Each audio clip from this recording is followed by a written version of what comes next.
First. First of all, I'm happy to be back in the room, so that's great for me. It's nice to see faces here. And at this point, I have nothing to report. Anyone else?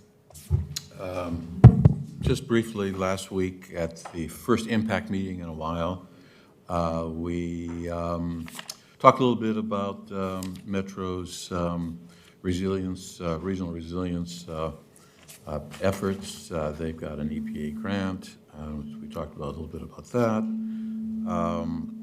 Also kind of had a rundown on the National Housing Policy proposal. Didn't really see anything terribly, new there, but Metro's going to be updating its regional solid waste plan and looking at it with a deeper equity lens than they have in the past, and that's basically what happened at Impact. The next meeting is in October. Well, actually, I think there's just going to be 2 more meetings for the year, October and early December. And I've met our new equity officer and had a very good hour discussion, and it was excellent. Ms. Tillman, thank you. That's it. Yesterday, we had the Clean Water Institute meeting. As you know, that's not a very large group, very small, very, very small budget was originally designed to create some income for rate reductions. We've never made any real income, though.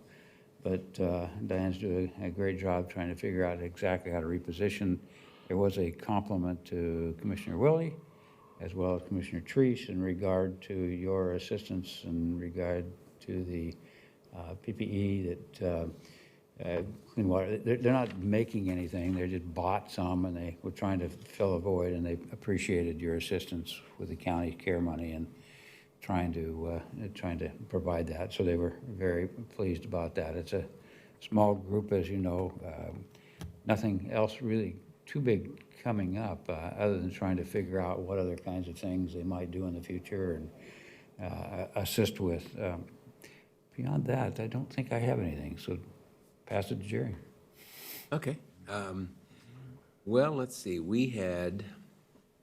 Last week I had a wildfire discussion with the federal officials, so it was more of a national look, specifically on the West. And it's amazing to me, at one point in time there were 7,000 firefighters fighting fires just in Oregon. And then I can't remember how broad a geographic area it is, but he said at any point in time there was 2,000 miles of uncontained fire.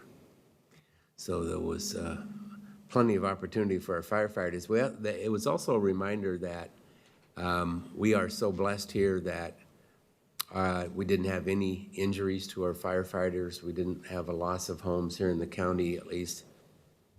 But again, nationwide, there were several deaths from helicopters and airplanes that drop water, not making it. And so we need to be mindful, I guess, of all the injuries that these firefighters do sustain that never quite make the headlines.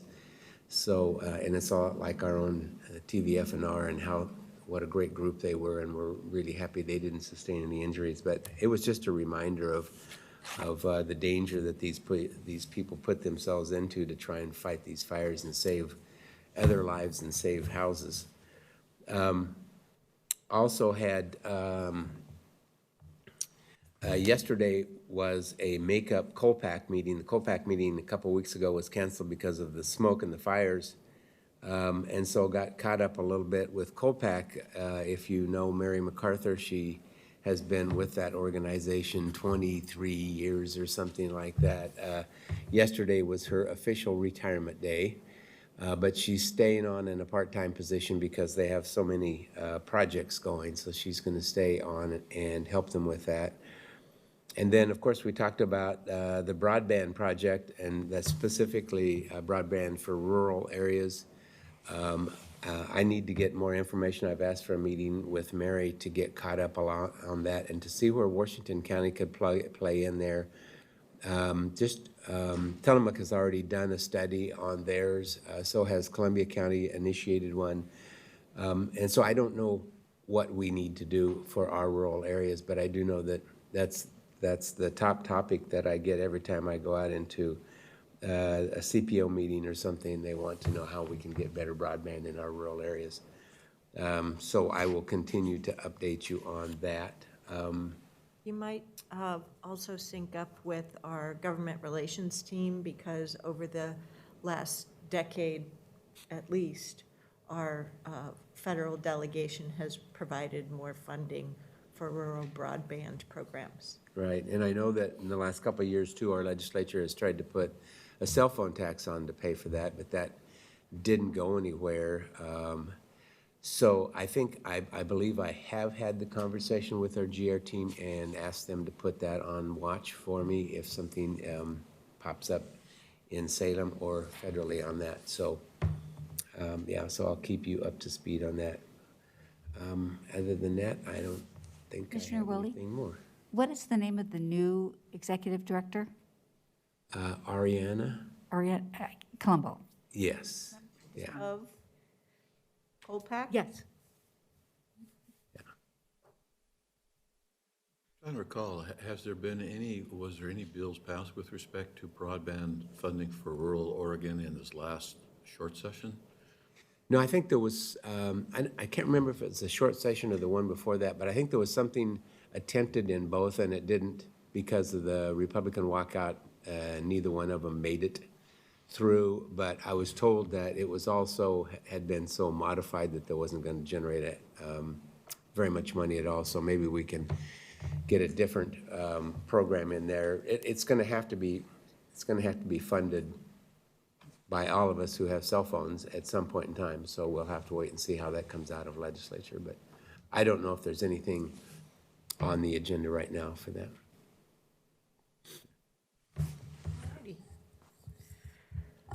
Last week, as we all know, the state updated their revenue forecast. There was really excellent but short presentation on this, and it includes a table of acreage from different counties impacted by wildfires. Our county wasn't in that list. Had it been, we would have been in the 9th position out of the 9 that are listed. The amount of acreage for wildfires here in Washington County, particularly in September, was just over the 1,000 acre threshold.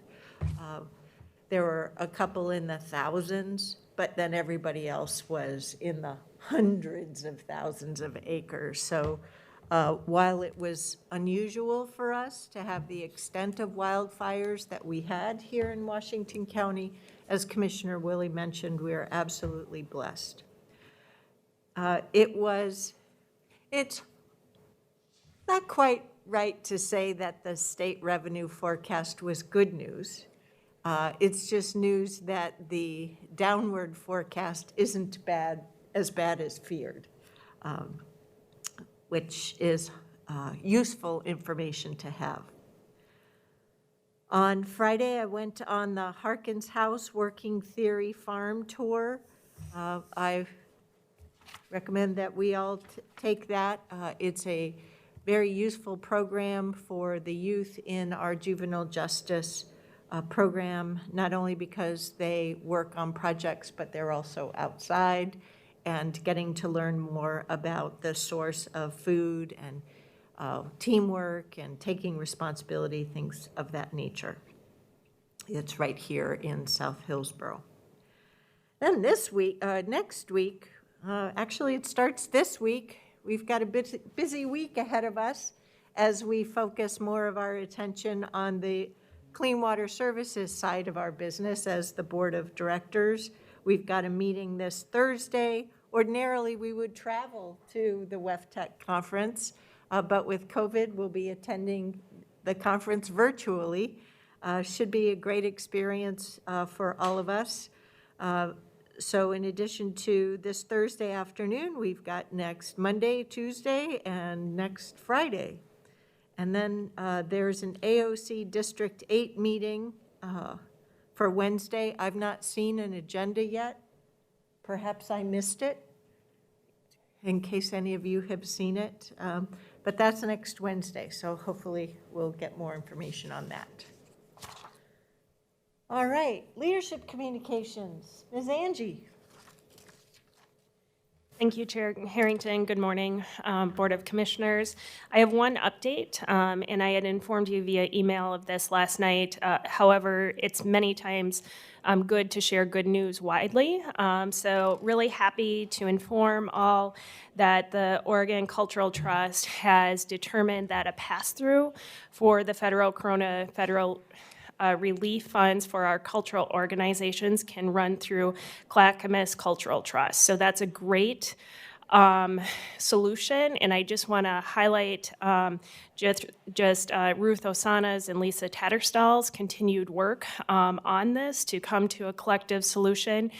I've been told that organizations should have received an email yesterday informing them that they will be receiving the funds. So good news. If you receive additional inquiries, those organizations should be hearing from Clackamas Cultural Trust soon. Yes, that is excellent work. Thank you, Ruth and Lisa, for your One question about diligence. that. Commissioner Rogers. No, that was good news, but what do we pay to them to administer that, or how does it work? What's the mechanics of it? The mechanics are that they're just the pass-through entity, and they're already handling other funds. So working with OCT, they were happy to play this role and understood the position that Washington County was in. So no overhead to us? Nope. Wow, that's wonderful. Nothing to report here. Diane. Chair Harrington and Board of Clean Water Services. So I hear that your syllabus for your clean water learning as part of the WEFTEC will be here this afternoon. Your days are really pretty full, so we do want to beg your forgiveness, but you're going to be going from morning and into the evening, but we really... Yes, part of it is because it's down in New Orleans and the timing for the East Coast participants, it's just, we're bright and early, so, but thank you, and I think it'll be a really great learning event. Mark Jockers has a Privy Council in front of you, so Mark, did you want to come and summarize that?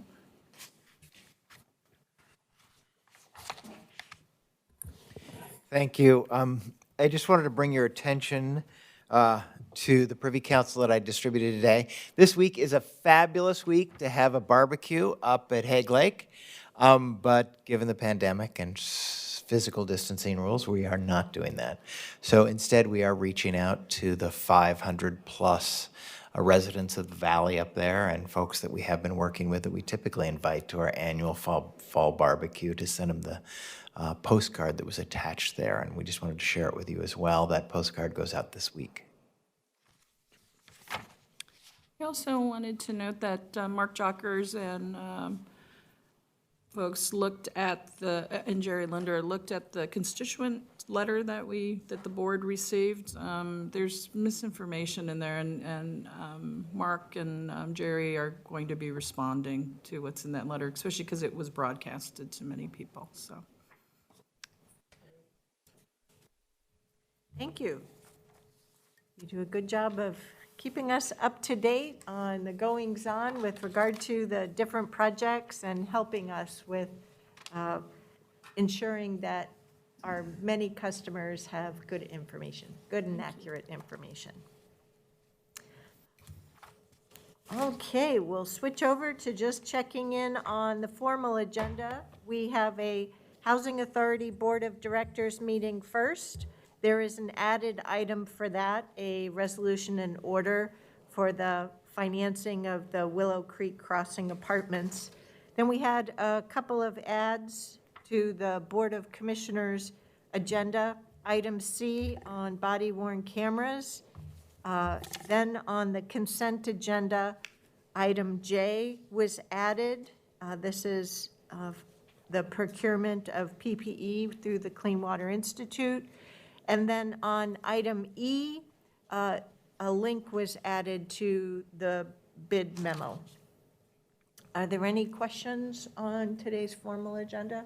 We do have multiple people who have signed up. We have received a couple of different packet updates Friday, yesterday, Monday, as well as today. And Kevin has provided us with written copies of those in case people refer to them during their testimony. So we've got all of that. Just one quick comment, and that's on item I. I was a little surprised at the valuation in regard to the recovery center, but it's very smart to buy it. We need to do that, and so I'm 100% in favor of that. But if there's any doubts, it's a great project, great location, and simply buys out Clackamas County, who's had a long term. I don't even think they've been using it recently, as far as I know. I mean, the facility's being used, but Clackamas County, I don't think yet. Okay. Anything else? All right, so we'll move on to the next item on our agenda, and it's on body-worn cameras with Aaron Calvert. And our sheriff's office representatives, Sheriff Garrett himself, is here, as well as others, in case we have any questions.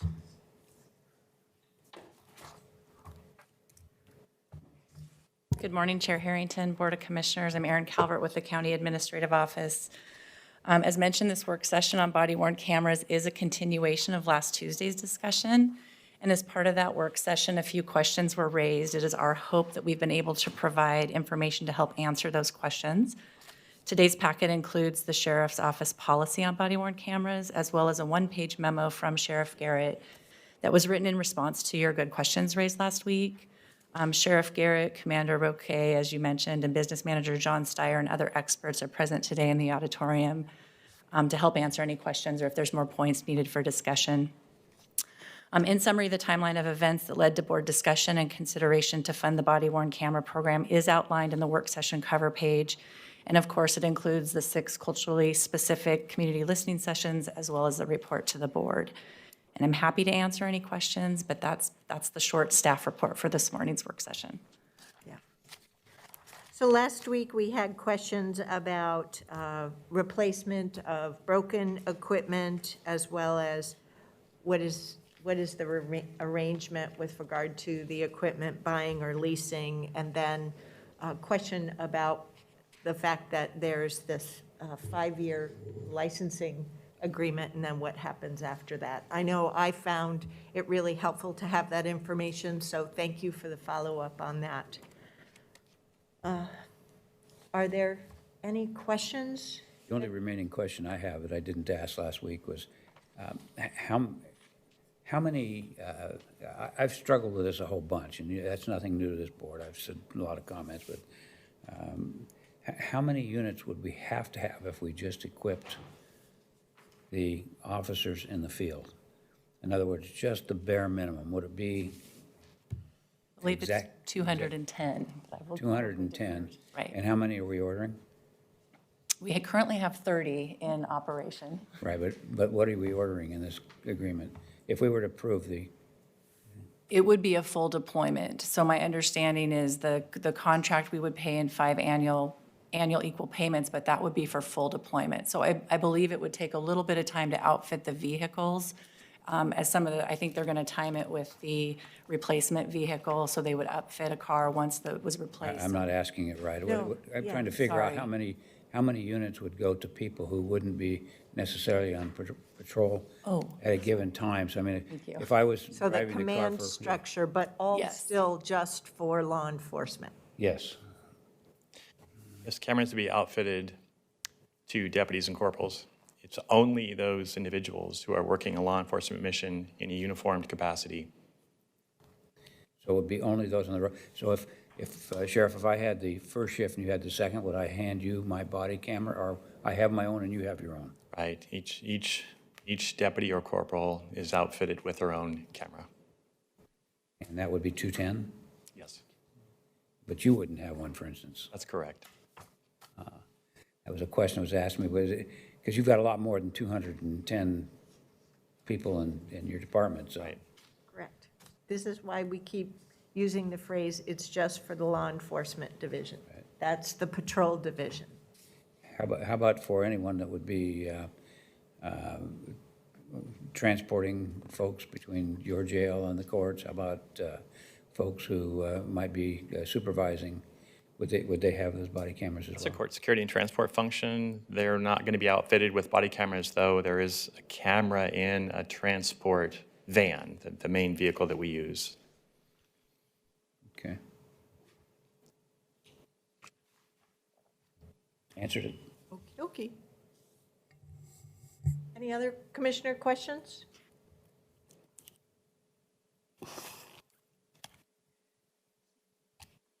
Pardon me.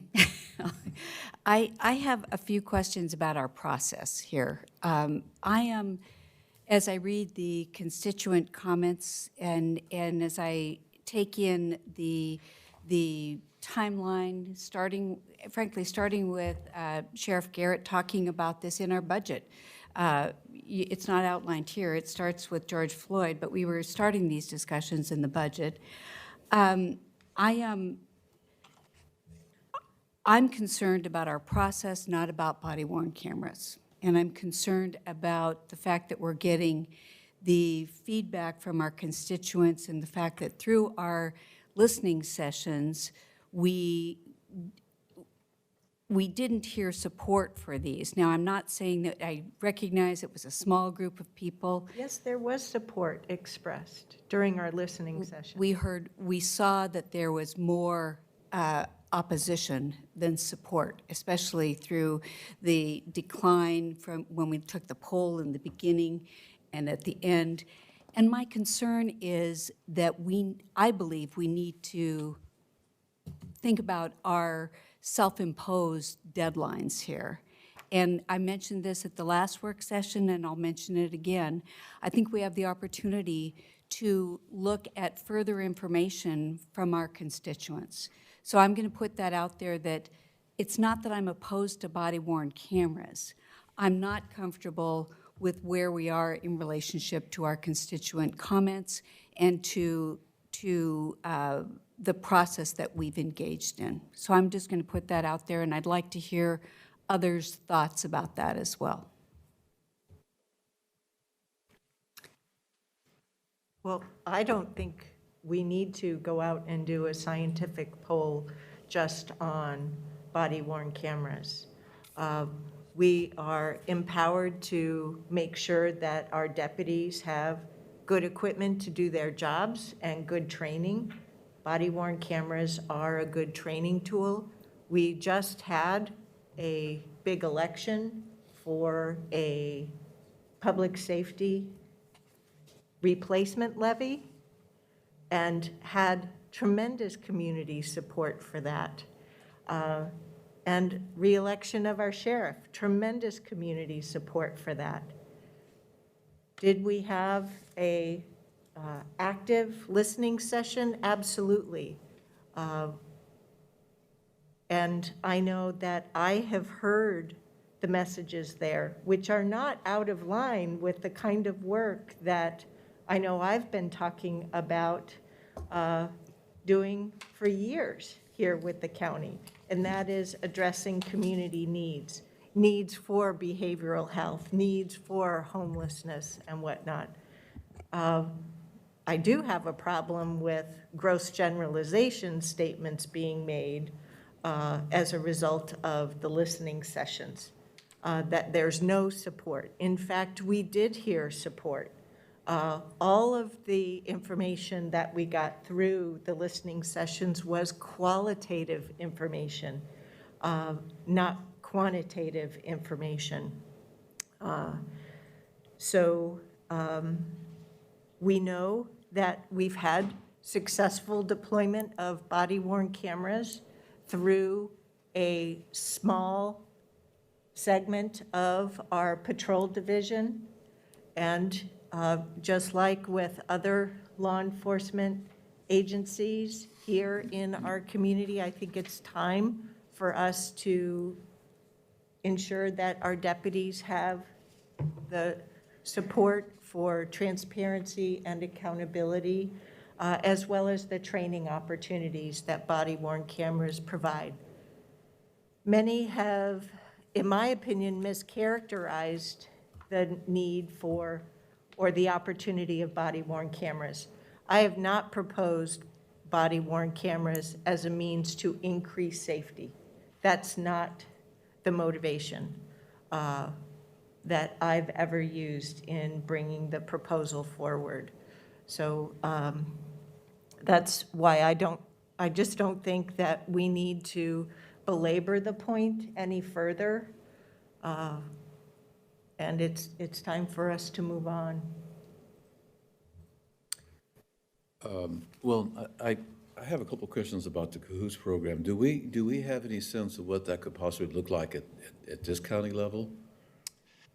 Chair In terms Harrington, of Commissioner budget Stoughton. and size and? We're looking into the elements of that program as it's applied, in Eugene and what that might look like here. Chief Deputy John Cook is chatting with County Mental Health about that. There is some disagreement as to the number of percentage of calls that Cahoots does take on behalf of the Eugene Police Department. There's competing figures out there.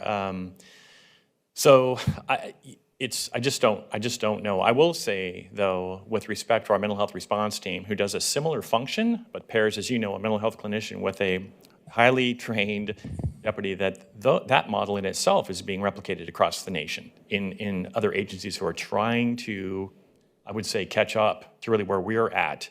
That was an innovative program, began over 10 years ago. We're ahead of the curve on that, or maybe now we're right where we need to be. But Cahoots is simply another opportunity for community-based response, which it's got potential for sure. And is a program that perhaps we should look into as a county, but I that definitely think that we should be doing that.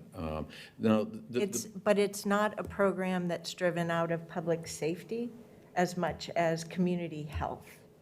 And so we should look into But I that. think the two, in my mind, they blend together to some degree. I mean, there's a kind of an overlap in the mission there.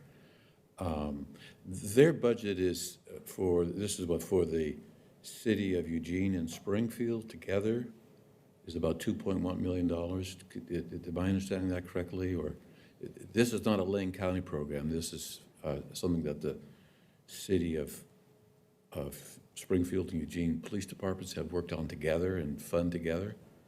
Chair Harrington, Commissioner Scott, I believe that's correct. With a nonprofit. So the nonprofit also has the healthcare side of things funded. That figure does not include all-encompassing service. I believe that's correct as well, thank you. So what does the $2.1 million represent then, do you think? Well, there's staffing and vehicles, really, training, equipment.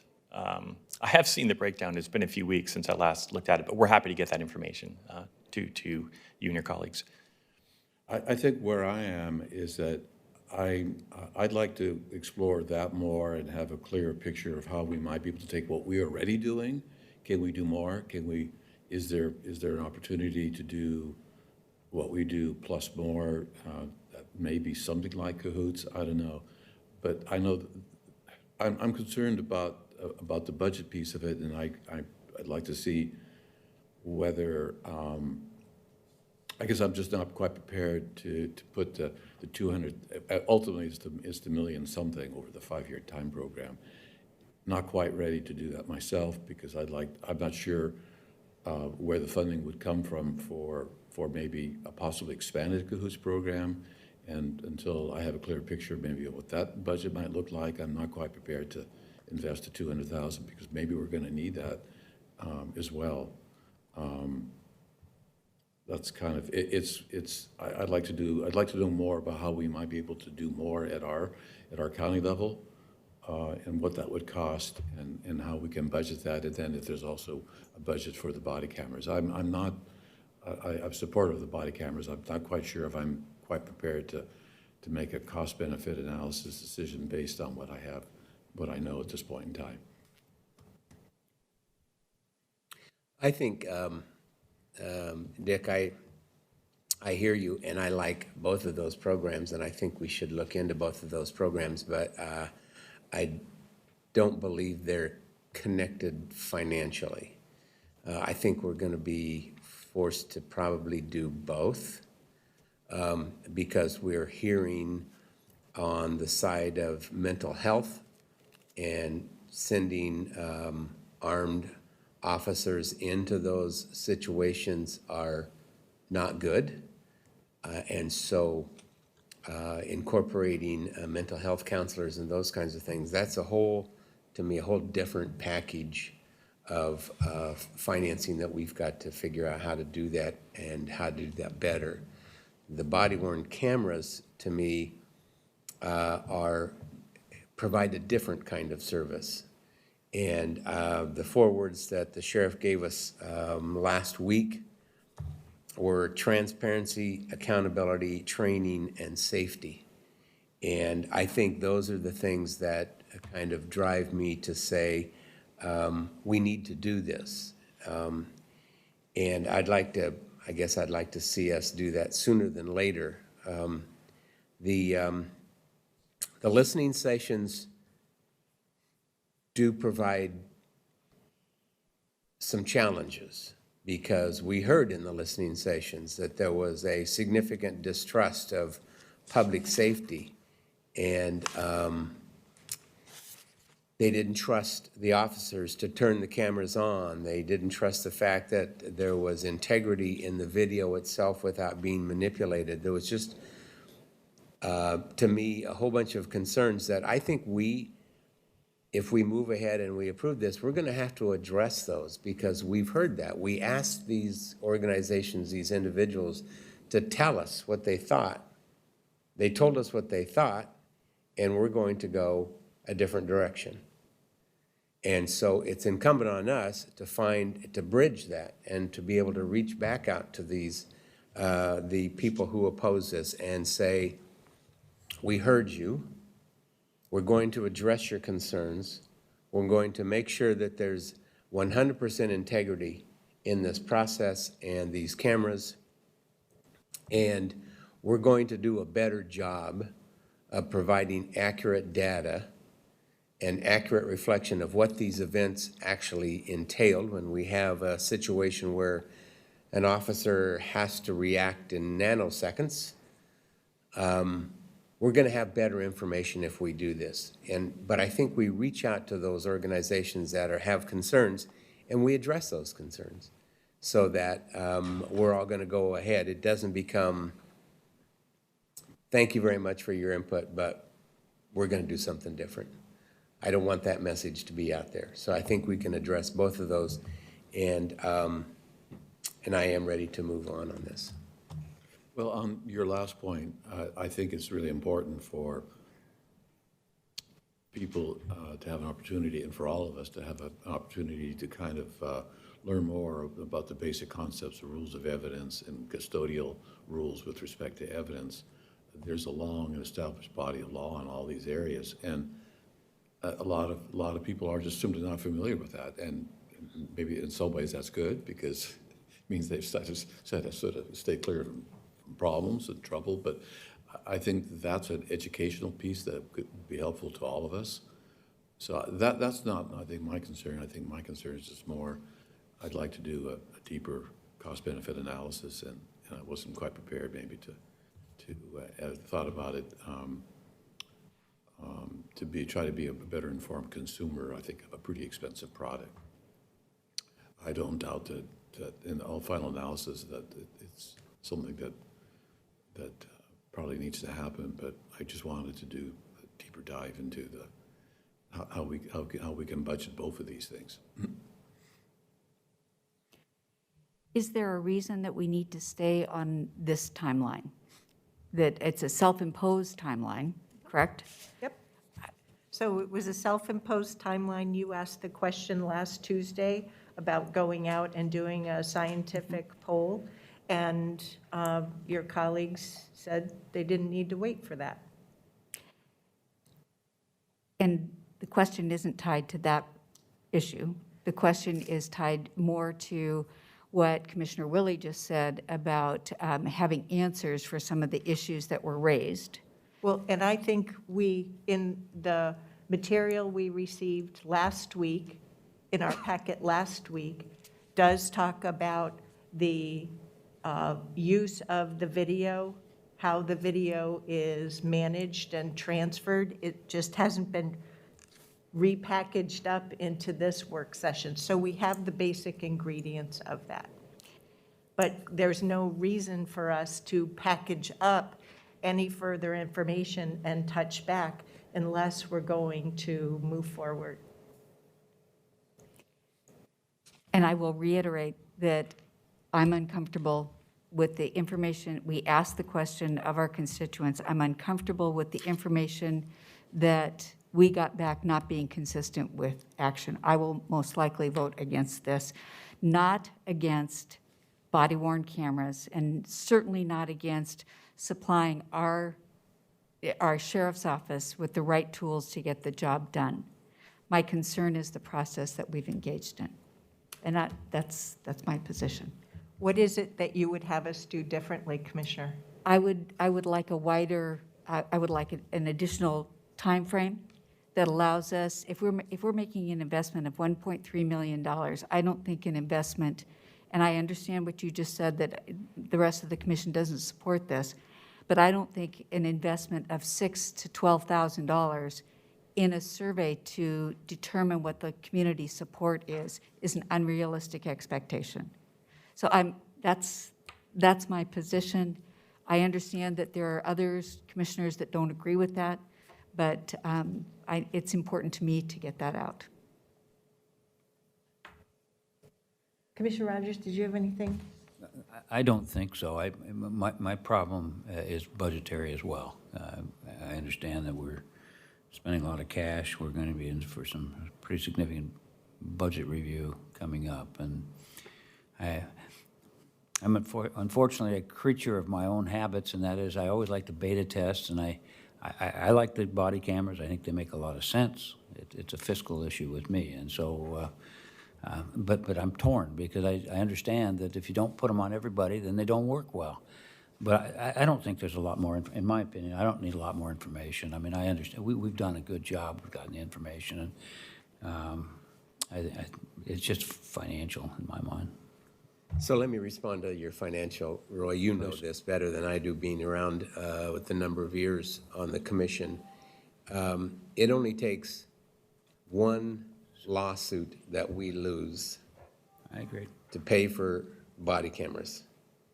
So basically, one lawsuit a year for the next 5 years. And we have a number of lawsuits. Now, not all of them are public safety, but still, from my standpoint, I think the risk reward is significantly in our favor because it frustrates me that, quite frankly, we go into a court of law and we are guilty before we are ever tried. Unless we have compelling factual information, and I think these cameras have a very good, it's not perfect, but a very good opportunity to provide us with that factual information. So it's only one lawsuit that it saves us from writing big checks. Let me respond to that. Nothing that you've said do I disagree with, but we've not really gone to the budget and said, what are we going to cut if we want to put this $1 million in? I mean, that's, to me, the real key to it is.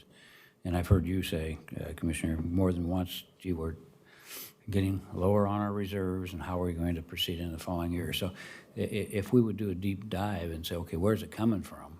I would have no problem at all voting for it. So you'd like to have that question answered before you vote to buy them? Is that what I'm hearing? I would love that, or skinny up the proposal. I don't like to skinny up the proposal, but it's a budgetary issue in my mind. So $275,000 a year over the 5-year financing is what you're, I thought we were prepaying some of it, though.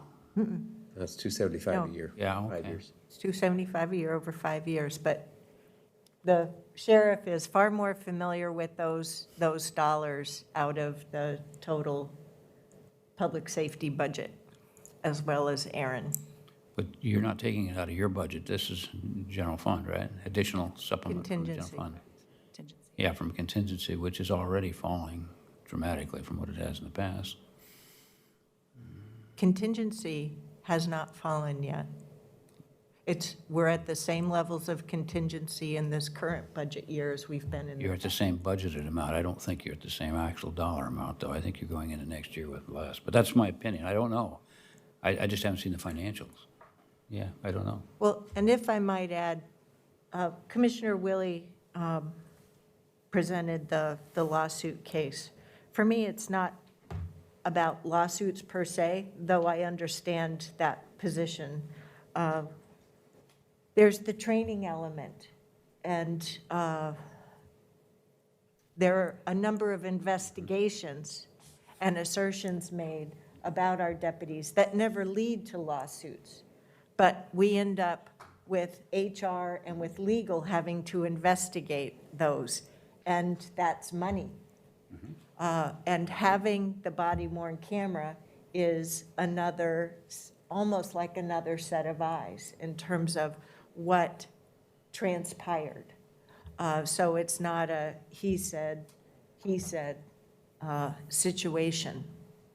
So from my standpoint, I look at situations like the body-worn camera, that video from Daniel Prude in Rochester, New York. And we can see that those officers were following their training, but it was the application of the training in that instance that does not seem appropriate.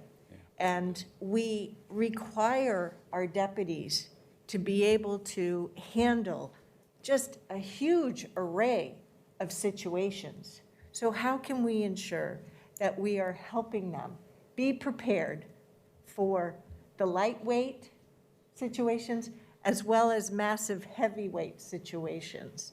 And that's where I see this as a training tool. It provides for the transparency and accountability that supports that training.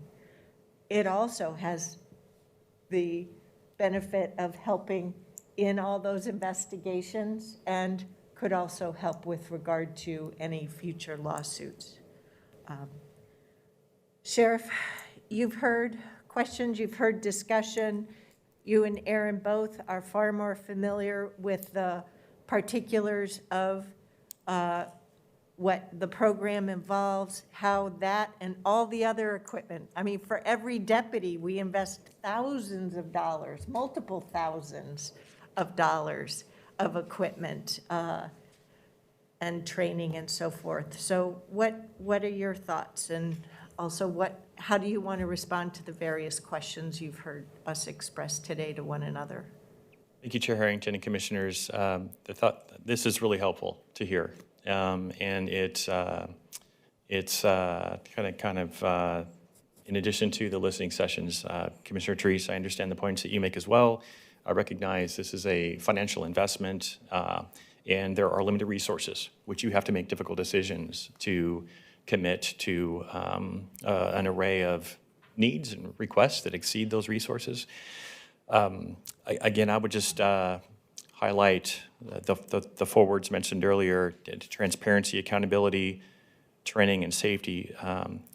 Transparency, that is just something today in policing we need to commit to more than ever. And this allows our ability to be better about transparency in the day-to-day contacts and actions that we take in our community. Accountability.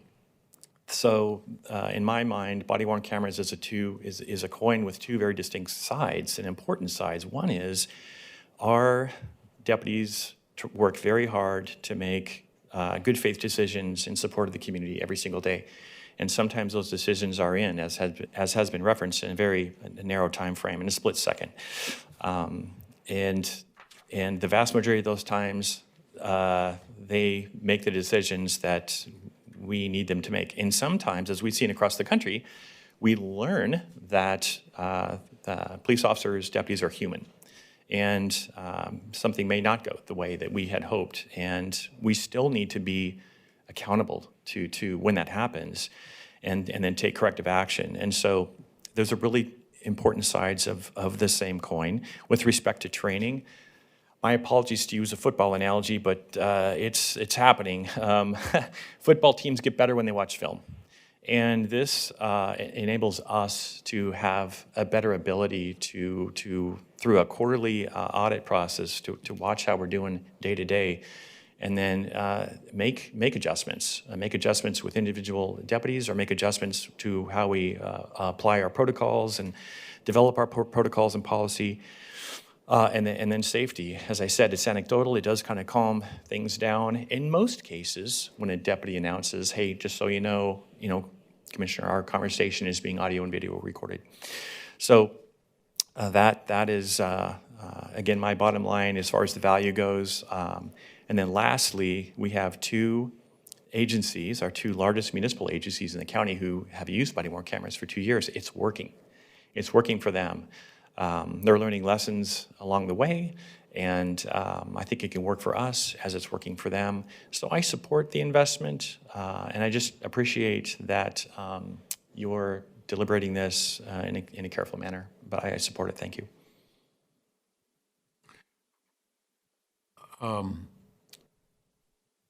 Can our budget support both the investments and also the operating costs for the system, and a deep dive into perhaps what we're doing already, plus more?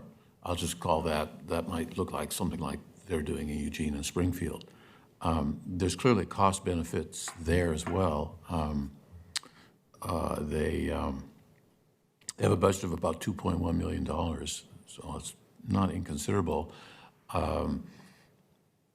Those communities are collectively, I guess, something in the range of 200,000 plus people or something. Maybe off there a little bit, but they estimate, whether this is true or not, I don't know, that there's considerable savings in public safety spending as well. So I think we should very seriously take a deep dive into this Cahoots program and see if we can take what we already do and expand that, put it on steroids, and then are we able to do both these programs at the same time? Chair Harrington, Commissioner Schouten, that's a really important point you just raised. I am uncertain to the extent that Cahoots saves public safety dollars or lowers their costs. We invited the Eugene PD and Cahoots representatives to our next Law Enforcement Council meeting with the chiefs, myself, and the DA to ask that and some other questions. So the only way we would lower costs is if we were to have fewer staff. We are already, from an urban staffing standpoint, about just a scotch over one officer per thousand. For an urban policing, that gets the job done for us, but that's on the low end of the range. So we would want to be really careful about that claim that we would lower our costs. I just don't know that that's. Yeah, I read that, and it's good food for thought, and it's something you put out there. Whether that's really true, I guess I don't know, which is partly why I personally feel like I would like a little more time to really take a deeper dive and to really understand whether this is hype or real, I guess, or a combination of both. Commissioner Rogers, if it helps you, the public safety portion of our budget, it's overall over $106 million. The general fund portion of that is over $15 million. And what we're talking about here is an additional $275,000 a year. Yeah, but that's for the capital piece. Isn't there also going to be some operating expenses involved with that? It's all part of the $275,000, all inclusive per year. I'm not, okay. Sure there aren't going to be additional staffing costs or expenses involved beyond that? That was in the packet last week where the sheriff gave us all of the personnel costs, all of the arrangements with the contracting firm.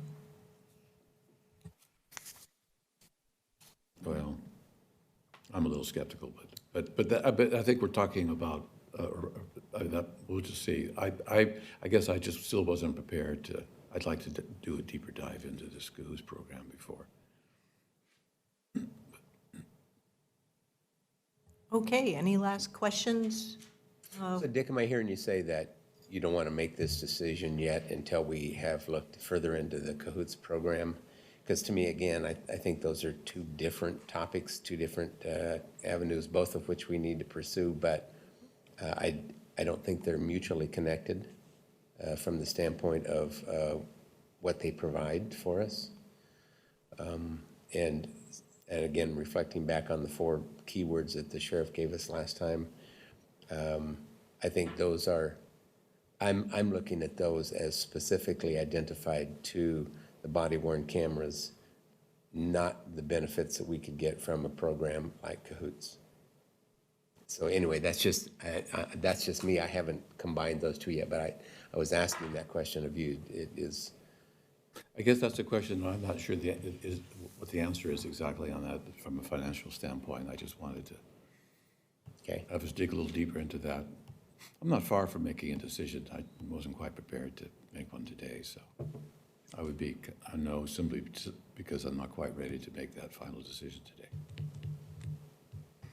I would like to make one final comment, and that was there was so much concern and maybe misinformation about how this would be used, and you both have done just a really, really good job of answering so many tough questions about what if the officers turn them off, and can they be altered, and what happens to the tapes, and I poked at that and prodded at that because I thought we needed to let people know. You answered every one of those in just a great manner. I have no questions about the technology. I have no questions about what it is. And so you've heard my questions on the budget, and we may, reasonable people have difference of opinion, but I have no doubt on what you've done, the impeccable work that you've done. And so I like them. I like them. As far as the body cameras, I think they make sense. It's just financial on my part. Well, final comments for me anyway. Sure. For this moment. Sure. I would really like this to be a decision that we as a commission make unilaterally, unanimously. And it sounds to me like we've got just a little bit more homework to do on this. Commissioner Scouten has said he's not quite ready to make this decision yet. Roy has some budgetary issues. Pam has some timing issues. I want it to be 5-0 because I think that we need to present a united front on something as significant as this. So if that means we push this off for another week, then I'm okay with that. Well, what we do know is a scientific poll would take longer than a week. I didn't say anything about scientific poll. I know, but I want to be I am not a clear. poll fan either, so. I don't want people Wasn't to saying think that you don't do a poll that isn't well thought out. And that would take longer than a week, that's for sure. So, I have a suggestion, and my suggestion is that we recap any concerns, so those are answered. And so those are on the table, we're not going to make up any additional ones. I'd be happy to start, if somebody could just do a dive a little bit into the budget and say how this is going to be paid for and what. If I had to summarize my concerns, it would be, or my questions that have to do with, if we take what we have already in this area in terms of the ride-alongs, and we look at something like a CAHOOTS, what might we want to do here that could really make a significant difference, taking a load off of our sheriff's department and our police departments that maybe could be better, more cost-effectively done elsewhere, and also lower our liability and our profile risks from a litigation standpoint. What would a program like that look like, and what would it cost for us? And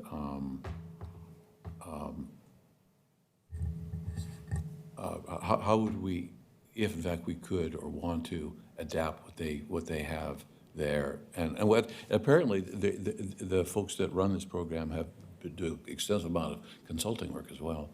I'd like to see us commit to taking a deep dive into how this could help us in this county. So that would be sort of my my price tag for support for the body cameras. So the Cahoots model is a model that is a useful one for communities. What we're talking about is the law enforcement patrol for the urban unincorporated areas. I'm very interested, count me in for doing a top-to-bottom evaluation for how we finance the patrol for our urban unincorporated areas. In fact, the Enhanced Sheriff Patrol District Local Option Levy will be expiring in fiscal year 22-23. So now is a good time for us to look at what are the responsibilities for law enforcement and patrol, and take a look at what the community needs are moving forward. Having services like Cahoots is great, as long as you have the resources from the community to pay for it. So I'm not going to be making a decision to invest in such a model lightly. So I think that is something that this board will need to talk to the CAO about and look at how such a top-to-bottom review would make sense. I've also looked into the schedule for the levy, and the sheriff and I were just talking about that yesterday, and needing to get an evaluation for the costs for law enforcement. We know that the public safety levy funds much more than just law enforcement, right? It's foundational pieces for public safety, like countywide, for the jail, for community corrections, for the district attorney, for victims of domestic violence. So we need to look at the system. And our community needs have changed. That's one thing that we didn't have the opportunity to dive into last year when we started going through the discussions on the public safety levy. So now is a very good time moving forward into these next couple of fiscal years to do a full evaluation with our very dedicated public safety department heads about how we meet the needs of the community, and making sure that we have our Health and Human Services side of the house further integrated than they already are.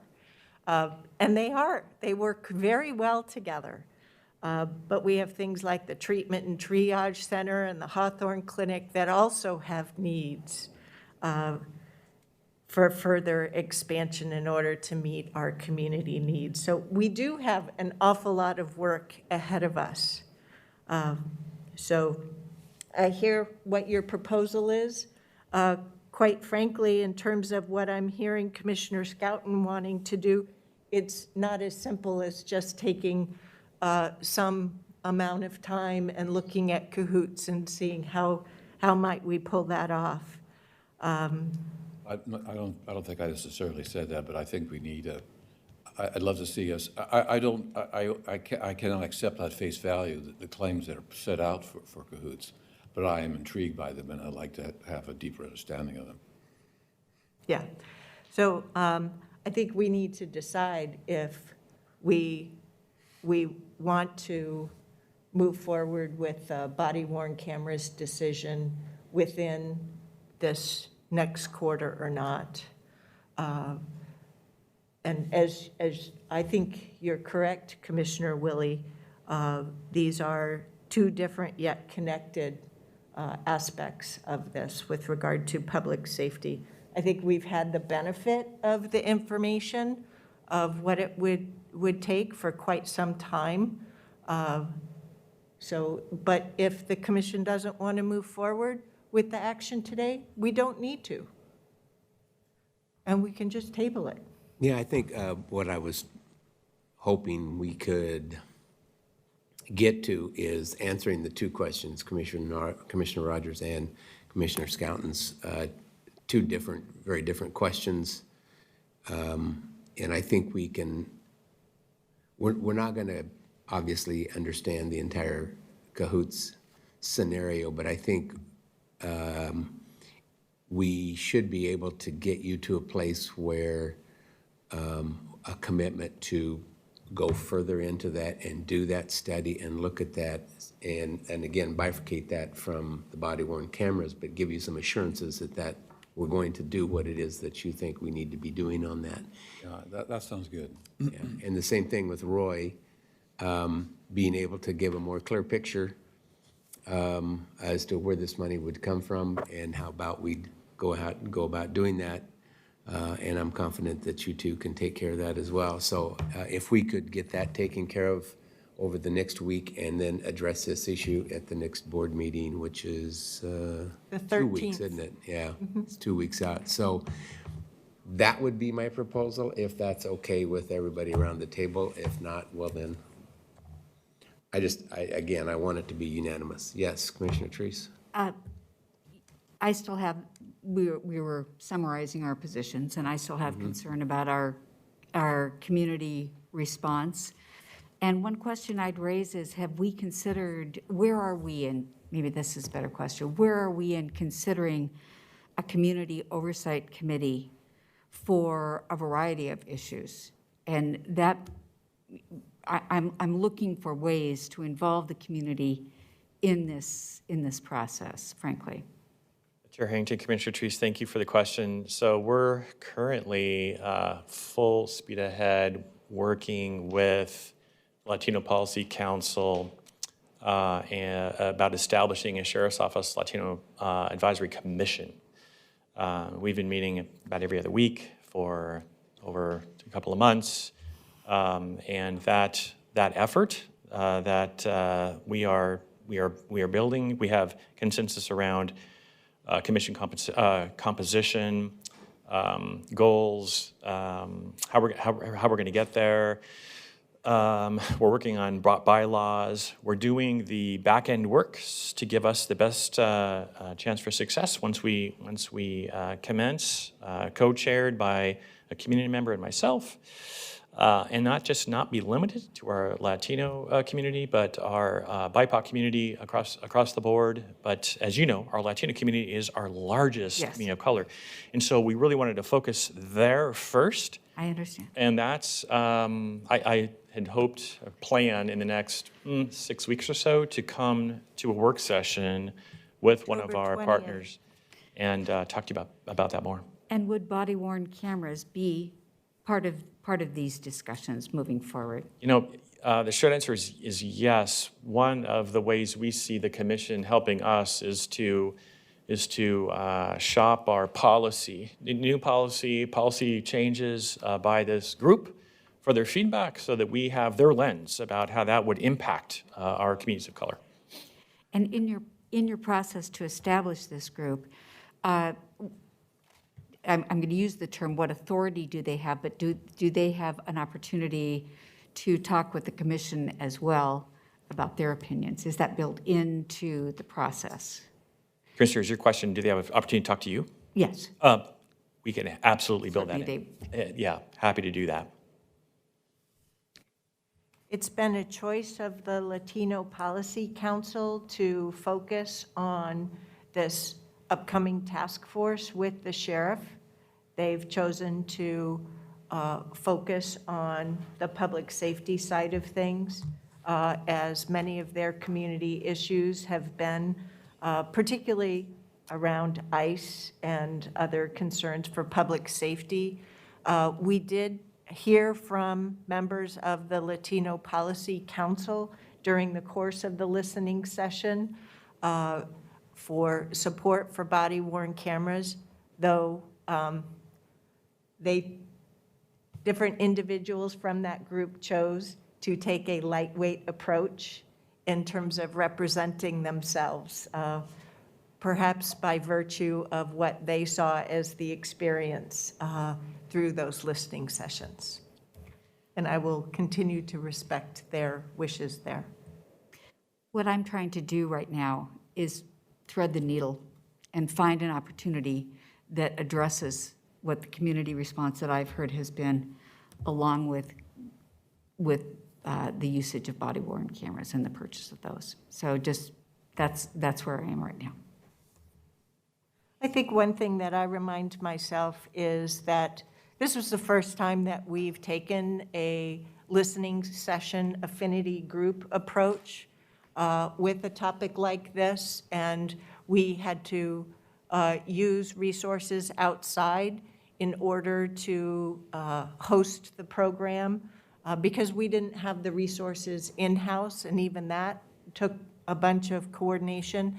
And there were all kinds of experiences that we had, inconsistency and so forth, that now that we've had that experience of one, we can then build on. So were things logistically different than I would have hoped? Yes, in some ways, but I am still very pleased that we took that approach, we have that experience. There's information that I know I've talked to staff about in terms of wanting from the report that we got that hasn't been released to us, so we have to just rely upon our own personal notes for that, but then move forward. So to your proposal, Commissioner Willie, I can't say at this point if I'm hearing from our colleagues that we would be able to reach your goal by October 13th or not. But I think at this stage of the game, it's pretty clear that we may not have a majority for taking action today. So, you know, if you want to make a proposal to pull that agenda item, feel free to do so. Yes, I would do that. I would recommend that we pull the item from today's board meeting agenda and move it to the 13th. And like I said, in the interim, next 2 weeks, we'll make every effort to alleviate the three commissioners' concerns and put some structure to that. Certainly have some more better answers to that. So that would be my recommendation. I'm fine. I would support that. Yep. Great. All righty. Thank you. Terrific. Thank you. The next item on our agenda is an executive session pursuant to ORS 192.660 sub 2 sub H. And if you're not here for that executive session, you'll need to leave the room. And if you are here, I might ask who you are. And how is it that you relate to